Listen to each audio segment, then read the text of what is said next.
નમસ્કાર દર્શક મિત્રો, જનરપન ન્યૂઝમાં આપનું સ્વાગત છે. હું છું આપણો મિત્ર કંચન પરમાર. આવો સાંભળીએ આજના મુખ્ય સમાચાર. નાયબ મુખ્યમંત્રી હર્ષ સંઘવી દ્વારા વડોદરામાં 203 કરોડ વિકાસના કામોનું ખાતમુહૂર્ત અને લોકાર્પણ કરાવવું. વડોદરાને અનેક ભેટ આપવામાં આવ્યું છે. મુખ્યમંત્રી ભૂપેન્દ્ર પટેલ મને મોકલ્યો છે. સ્વર્ણિમ ગુજરાત સ્પોર્ટ્સ યુનિવર્સિટીમાં દીકરીઓ માટે હોસ્ટેલ બનશે. 2047 સુધી રાજ્યના 60% લોકો શહેરોમાં વસતા હશે, એટલે શહેરોની લોડ કેપેસિટી વધારવી પડશે. વિરોધીઓને હર્ષ સંઘવીનો ટોણો. આજે ઘરમાં ઉઠો એટલે કોઈને કોઈ સમસ્યા હોય, નાનો પડદાનો હુક લગાવવો હોય તો 4 દિવસ થાય. આ માટે સામાન્ય માણસે તો ટેન્ડર પણ પાસ કરવાનું નથી હોતું. જેને કશું કરવું જ નથી તેઓ શું કરે? સવારે ઉઠે એટલે કોઈ પણ વિષય પાલિકાનું પકડે અને એના ઉપર વિડીયો બનાવી ટીઆરપી મેળવે. આવા લોકોને સાથે રહેવાનું કહીએ તો ન આવે. જે દિવસ રાત કામ કરે તેમને થકવી નાખવો કે બચાવવો એ જવાબદારી આપણી. વડોદરામાં વિકટ પૂર આવ્યું. વીએમસી લોકો સાથે રાત દિવસ રહ્યું. વીએમસી કર્મીઓને અભિનંદન પાઠવું છું. રાજનીતિ છે, ટીકા ટિપ્પણી છે. નેતા સ્ટેજ પર હોય એટલે ગાળો સાંભળવી પણ પડે. જે ટીકા કરે છે તે લોકો રાજનીતિ સાથે જોડાયેલા છે. સુરસાગર માટે હર્ષ સંઘવીની મહત્વની જાહેરાત.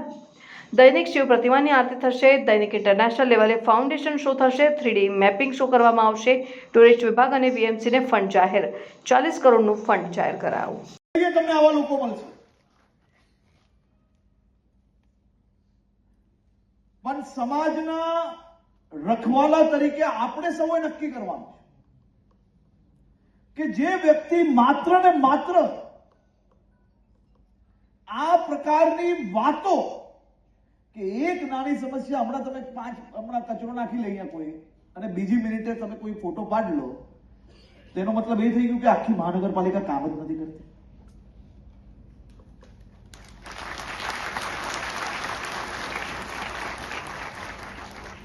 જેમને પોતાના જીવનમાં માત્ર ને માત્ર ખાલી ને ખાલી ટીકા કરવી છે ને,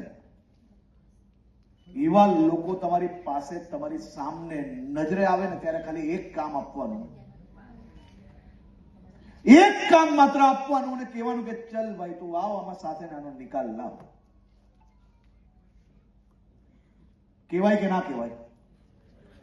તમારા બધાના ઘર, પરિવાર, મિત્ર વર્તુળ, સોસાયટી, એમાં એક માણસ તમને આવો મળશે કે સોસાયટીમાં આપણે નવરાત્રીનું આયોજન કરવું છે, ગણપતિનું આયોજન કરવું છે, જે બિચારા 5 જણ ખભે લઈને ફરશે, જે રાત દિવસ કામ કરશે. હવે એ કામ કરશે 10 દિવસ માટે, તો એક વાર નાની મોટી ભૂલ થશે કે નહીં થશે? જે કામ કરતું હોય એ જ લોકો મારી જોડે હા બોલે, બાકી નહીં બોલે.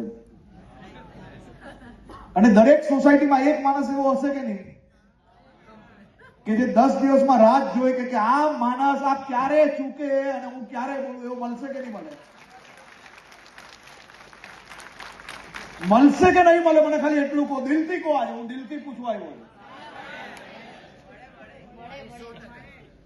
તો પેલો 10 દિવસથી જે રાત દિવસ ઘરે એમની પત્નીની ગાળો સાંભળે, ઘરે કામ ટાઈમે કરે નહીં અને જે સોસાયટીનું ખભે ઉચકીને ફરે, એવાને આપણે થકવાડી નાખવો કે એવાને બચાવી લેવું, એ નક્કી કરવાની જવાબદારી આપણી છે.